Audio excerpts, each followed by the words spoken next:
Hello friends, today in this video I will show you remove email address from login screen in Windows 11.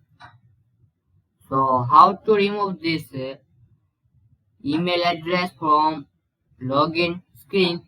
So very easy and quick way I will show you to remove this. So first we need to open setting app.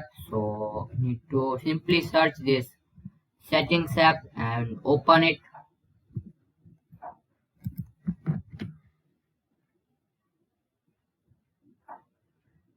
Now here need to click on accounts. In this list you see this account option.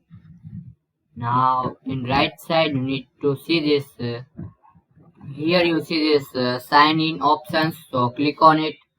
Now scroll down and you see this show account detail.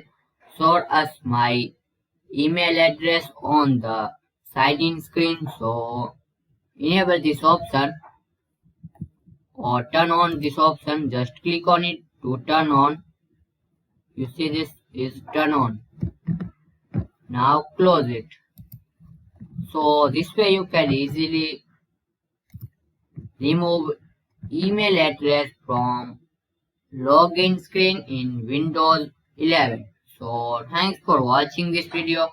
Please comment this video and subscribe this channel for more useful videos. Thanks for watching again.